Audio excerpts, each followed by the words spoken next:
Bike service कराने गए एक युवक पर हमला, फिलहाल घायल युवक जीती अस्पताल में इलाजरत है। सनसनीखेज घटना घटी है चांदमारी इलाके में। बाइक सर्विस कराने गए युवक का नाम सुरजीत दास, जो चांदमारी इलाके का निवासी है। घायल अवस्था में उसे जीबी अस्पताल लाया गया, जहां वो फिलहाल ट्रॉमा सेंटर में भर्ती है। जीबी अस्पताल में सुरजीत ने बताया कि वो देवाशीष नामक व्यक्ति की दुकान पर बाइक वॉश कराने गया था। उस वक्त दुकान मालिक एक 4 पहिया गाड़ी की सफाई कर रहे थे। सुरजीत ने पूछा, मेरी बाइक कौन वॉश करेगा? इसी बात पर देवाशीष भड़क गया और कहने लगा, क्या मैं तुम्हें गाड़ी बाइक धोने वाला लगता हूँ? इसके बाद ही उसने सुरजीत पर हमला कर दिया, ऐसा आरोप है। खून से लथपथ सुरजीत ने घर पर फोन किया, जिसके बाद परिजन आकर उसे जीबी अस्पताल लेकर गए। घटना की विस्तार जानकारी के साथ पुलिस थाने में मामला दर्ज की है। जीवित आइতাম আসলাম, ঠিক আছে।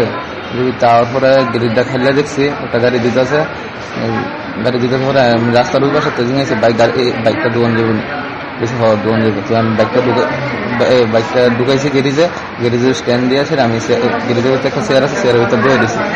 বয়ে দেখতেছি না, আমি কিছু ভাই একটু পরে বাইকটা দিও, বাইকটা অনেক গরম হয়ে গেছে।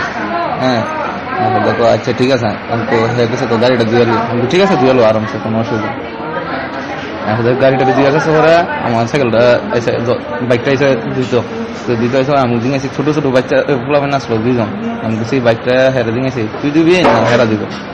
হ্যাঁ, আমার উল্টা প্রশ্ন করছে, তো আমি কি বাইক দিন না গাড়ি দিন না লাগে? আমি তুই দিও, গাড়িটা দিবি, এই কথাটা কইছি। কিছু পরে ব্যক্তিগত তুই কইস না, আমি কি তোর লগে আমি ব্যক্তিগত কইছি না। ওই ছেলেটা কি দোকানের স্টাফ? হ্যাঁ, শুনিস মালিক।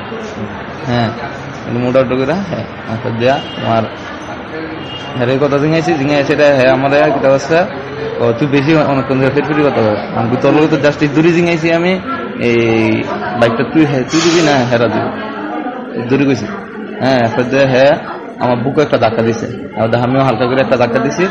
হ্যাঁ, ধাক্কাটা যখন দিয়ে দিয়েছে আমার এই জায়গা টোটাল 3টা ঘুষি দিছে। এই জায়গাটা হাড্ডি ভেঙে থাকে আর এই জায়গাটা মারছে।